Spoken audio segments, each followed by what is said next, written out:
welcome our beloved viewers to tonight's English edition. For the highlights, we got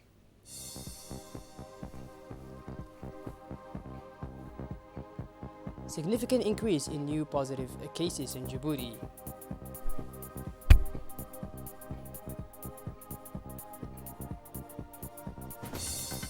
And on the international scene in Brazil, Supreme Court upholds overturn of Lula's corporation convictions. That was our headlines for tonight. Welcome again to our newsroom. We start the news tonight with the President of the Republic receiving a warm congratulations from his Turkish counterpart. Congratulatory message from heads of states of governments of brotherly and friendly countries, as well as immediate personalities heading important regional, continental, and international organizations, all welcoming the re-election of the head of state, His Excellency Mr. Ismail Omar Guelleh, continue to pour into the presidency of the Republic. The President of the Republic of Turkey, Mr. Recep Tayyip Erdogan, is among the latest batch of leaders and high officials who have sent their warm congratulations to President Ismail Omar Guelleh. On behalf of the Turkish nation and on my own behalf, I congratulate Your Excellency on the occasion of your re-election to the presidency of Djibouti, the Turkish President wrote in the telegram sent to his Djiboutian counterpart. We attach the importance to the development of our relations with Djibouti, which is one of the key of elements for peace and stability in the Horn of Africa in all fields. Erdogan said in the same document. We will further strengthen our cooperation between our countries, which draws its strengths from historical and cultural ties, as well as its wishes for health and happiness and more prosperity and well-being to the friendly and fortunate people of Djibouti. The Egyptian President, His Excellency Abdel Fattah al-Sisi, had also expressed in a recent telephone conversation his warm congratulations to his Djiboutian counterpart. Similar messages came from the Crown of Prince of the Kingdom of Bahrain, His Royal Highness Salman bin Hamid Al Khalifa, the President of the Republic of Azerbaijan, His Excellency Ilham Aliyev, and the Speaker of the Arab Parliament, Mr. Adel bin Abdurrahman Al Assoum. Moving on, as part of the response to the COVID-19 epidemiological surveillance data on COVID-19, cases from the end of March and the beginning of April show a significant increase in the number of cases of infection, with very high rates of positivity from day to day.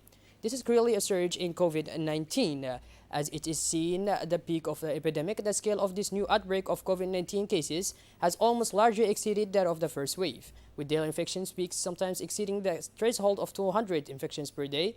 From 1 to 17 April 2021, the number of positive cases was 2,300, which gives an average of nearly 160 people infected per day and a positivity rate of 17.89%. According to the scientific community for the management and response against COVID-19, this new wave is not only more contagious but also more fatal, especially for the elderly and people with comorbidities. We also deplore the death of 44 patients since April 1. The deaths occurred in elderly people and people with comorbidities. We are at a turning point in the epidemiological situation. The data from the end of March and the beginning of April confirmed the strong circulation of the virus in our country, that is, the COVID-19. Moving on to the area of Dakhil, as part of the relentless efforts made by the medical teams to bring health services closer to the citizens in the interior region, a medical and surgical convoy headed to the southern regions, especially to the White City, in order to provide medical services and consultations for the people living in this region. This convoy witnessed the participation of many medical specialists to provide quality and specialized medical care for the benefit of the residents of income area. This convoy included many specialists such as general obstetrics, pediatrics, pulmonology, gastroenterology, and general medicine. The government of the region and the head of the regional council, accompanied by the chief physician of the Dakhil region, visited the medical services implementation site.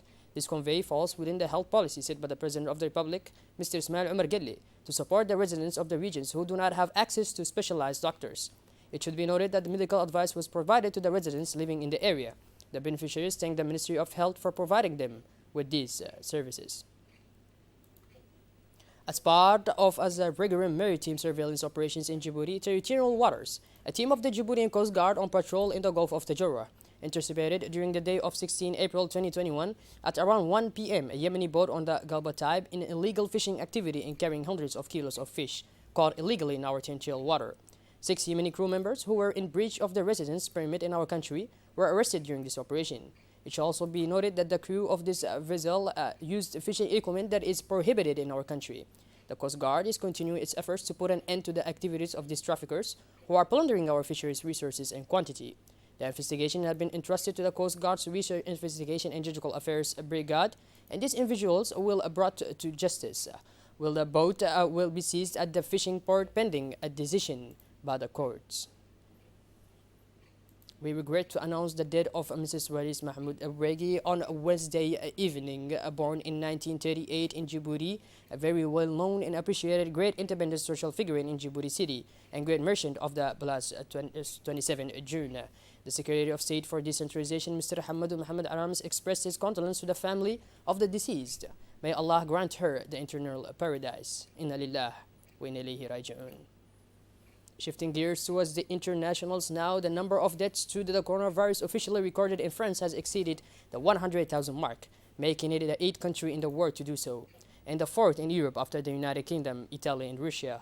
Despite the violence of the first wave, the vast majority of deaths have occurred since the end of October as a result of a strong epidemic recovery during the winter and the arrival of the more contagious English variant.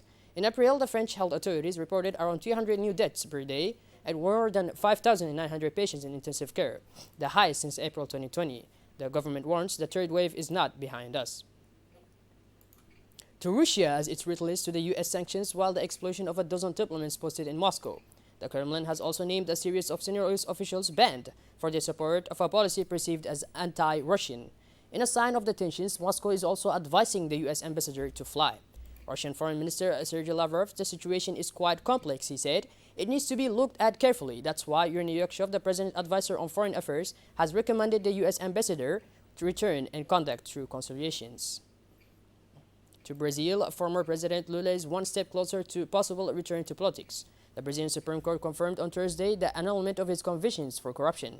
The court had ruled in early March that the Curitiba court that had convicted him in 2 trials was not competent. The confirmation from the Supreme Court was a very corrective political consequences after having been in power from 2003 to 2011. The left-wing ex-president, now age 75, is eligible for the 2022 presidential elections, and Lula does not hide his ambitions. The federal police lied to keep me away from the election campaign, he said in an interview with Argentinian television on Thursday.